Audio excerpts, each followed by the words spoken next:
Hey guys, welcome to my YouTube channel, my first ever official video on this channel.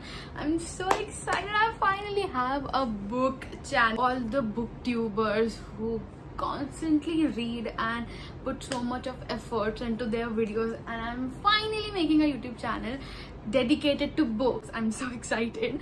Okay, so without any further ado, let's just get into this video. And as you read by the title, this video is going to be about all the books that got me out of the reading slump, and or you can say all the books that I read in May. At the end of the May, in just 10 days, I didn't really have a lot of time to read, but yeah, I tried my best. Okay, so these are the 4 books that I read, and they actually helped me get out of the reading slump. I was in a serious reading slump. So a backstory, then we'll start the video.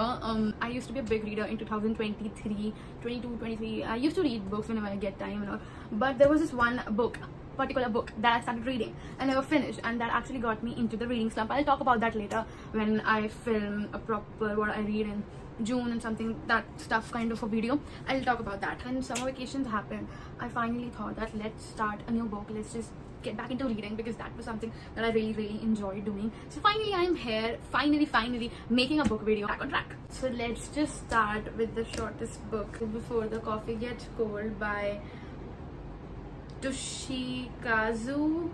Okay, the author is Japanese. Wait, Toshikazu Kawaguchi. I'm sorry if I'm not pronouncing the name right, but yeah. Actually, I did pronounce it quite right. It is Toshikazu Kawaguchi. Loved it, seriously. It's not a book that I would usually read because it contains, I didn't know that it has 4 short stories. This book is divided into 4 parts, 4 short stories dedicated to, the first part is dedicated to the lovers, the second one is husband and wife, third sisters, and the last one is a mother and a child. Like, there's this cafe which helps people go back in the time to their loved ones, and they can connect with the people, but they have a bunch of rules that everyone needs to follow. But if any one of them breaks the rule, something terrible might happen to them, and that is, I'm not going to tell you because that will be a spoiler. So yeah, it is a kind of a book that you can just pick it up and read in like a day or so. It has 3 more books in the series. I'm not going to read it right now. As of now, I'm not planning to read it, but yeah, later I am, maybe when I'm traveling or something, because it's such a short read, you can just carry it and it's so lightweighted. And I gave this book 4 stars. I really liked the book. Maybe I'll change it बाद में, but right now it's just 4 stars. The second book is One of Us is Lying by Karen M. McManus, and I love this book. I really enjoyed reading it. I mean, the ending was not something that I imagined. It was not that happening.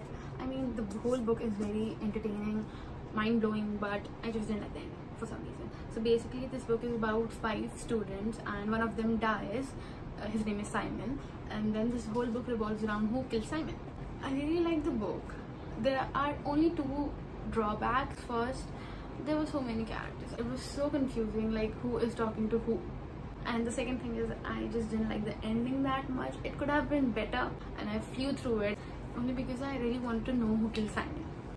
Okay, so yeah, that is the reason I liked the book. And when I finally found out who killed Simon, I was so irritated. And I gave this book 3 stars, and I feel like any book up to 3 or more than 3 stars is worth reading. The next 2 books are from my favorite author, Colleen Hoover. It Starts With Us.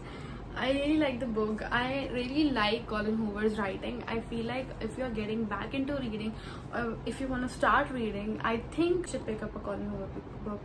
Her writing style is so easy to understand. Yeah, so that's why I love Colleen Hoover. Though I know she's a very controversial author, a lot of people hate her books, but I actually enjoy reading her books, so I love Colleen Hoover. I really do strongly feel like the only reason this book was written solely because of It Ends With Us, all the love that all the fans, all the readers showed to It Ends With Us, that is the only reason this book is here. Because people really wanted more of Atlas, because It Ends With Us, it actually only talks about abuse and Lily and Ryan, not much of Atlas.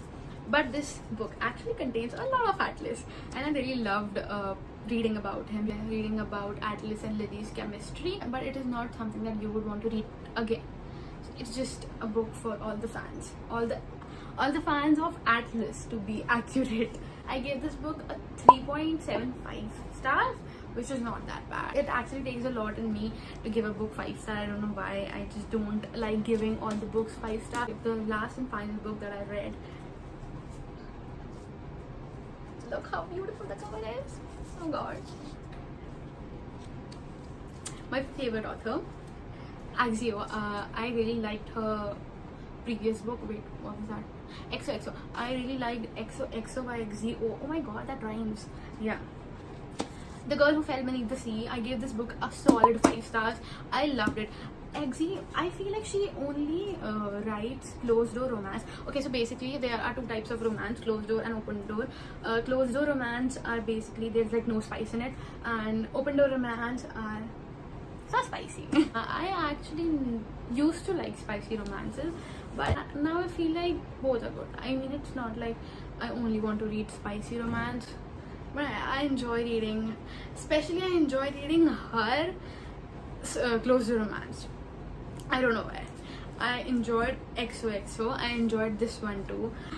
Maybe I have a special connection with the books. Basically, there's a village, and like unme, there's a tradition that every year a beautiful girl is sacrificed to the sea god as his bride. Mina's sister-in-law, she was supposed to be sacrificed to the sea god as his bride, though she was already married to Mina's brother, the main lead Mina, to save her sister-in-law because she loved her brother. She cannot see him alone. She saved her sister-in-law and jumped into the river. And then the whole story begins. She fall into this beautiful spirit realm, and they have like spirits, they are ghosts, not ghosts, ghosts, and dragons, gods and everyone. She basically tries to find the sea god in the spirit realm. Why he always wants a new bride every year, because all the villager, everyone respects the sea god so much, and he doesn't care about the humans. So why is that? Okay, why is that? And she figures out, oh my god, the story revolves around the whole spirit. I just loved it. I think I'm going to reread it. I don't know why I can't pronounce reread. I am going to reread it better.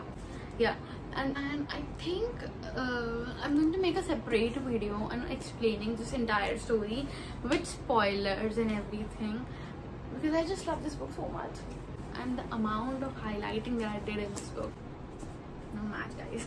And yeah, there's this quote that I really liked, and I actually feel it's so true. Humans tell myth to explain what they cannot understand. When you think about it, it's actually true. There are so many myths that actually human tells solely because they cannot understand the reason behind it. So okay, so these are the 4 books that I read. They actually helped me get out of my reading slump. So thank you guys, and special thank you to the last book. I love it. Thank you for watching. If you like the video, don't forget to like and subscribe to my channel. Bye bye.